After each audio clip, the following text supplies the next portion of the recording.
Olá, sejam bem-vindos! Hoje a gente vai mergulhar a fundo numa batalha que define o nosso dia a dia, a luta pela jornada de trabalho. E olha, isso não é só sobre horas no relógio, não. É uma questão de vida, de lucro e de poder. Vamos descobrir por que essa disputa virou, nas palavras de Karl Marx, uma verdadeira guerra e o que isso tudo revela sobre o sistema em que a gente vive.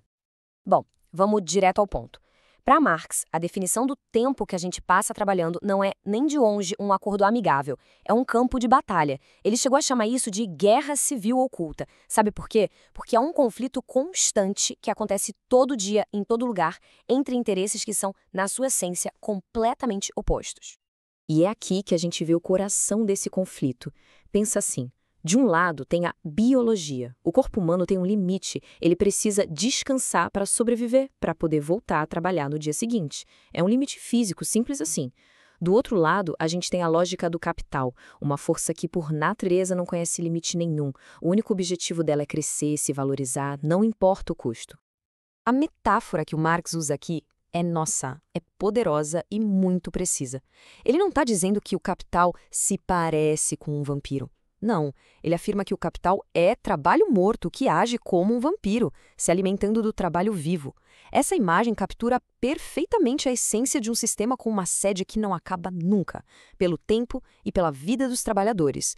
Tudo para poder se expandir? Ok, mas o que alimenta essa necessidade toda, essa sede de vampiro? A resposta está num conceito que é chave para entender Marx.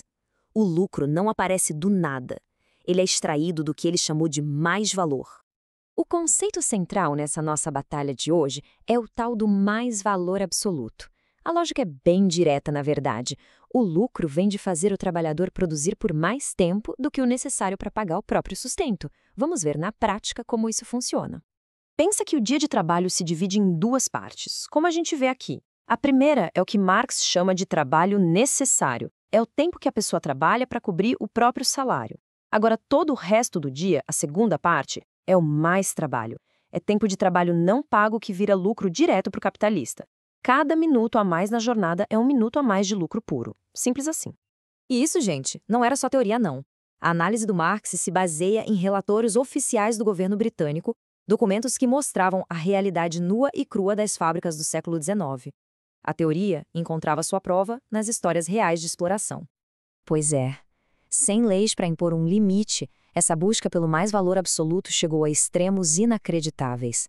Os relatórios da época documentavam jornadas de 14, 16 e até 18 horas por dia.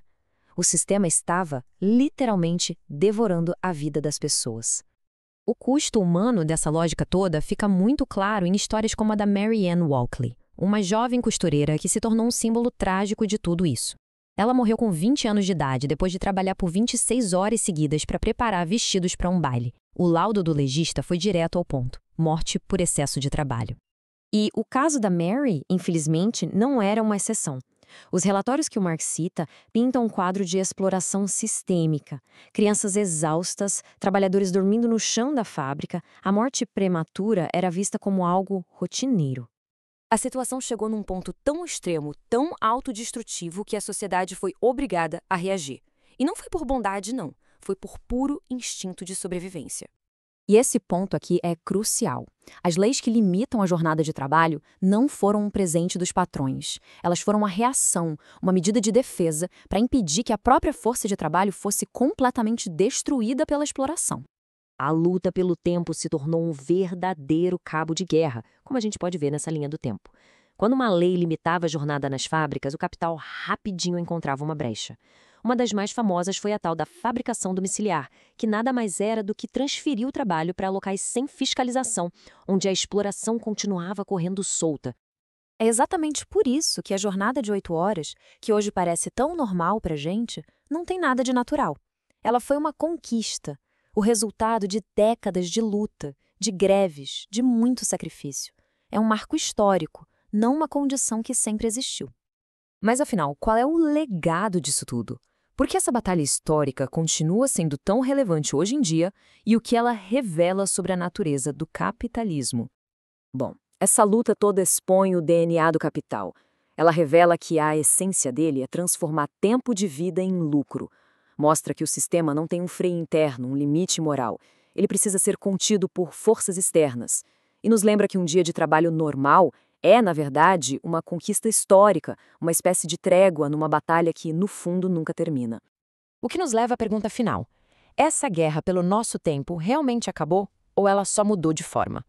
É só a gente pensar na economia de aplicativos, no home office que apaga as fronteiras entre trabalho e vida pessoal, na pressão para estar sempre online, sempre disponível. As táticas podem até ser novas, mas a luta pelo nosso tempo, essa continua mais viva do que nunca. Na nossa próxima análise, a gente vai ver o outro lado dessa moeda. Quando não dava mais para simplesmente prolongar o dia de trabalho, o capital encontrou uma nova forma de extrair valor, intensificando o ritmo. Vamos falar sobre produtividade, tecnologia e a busca sem fim pelo mais valor relativo. Até lá!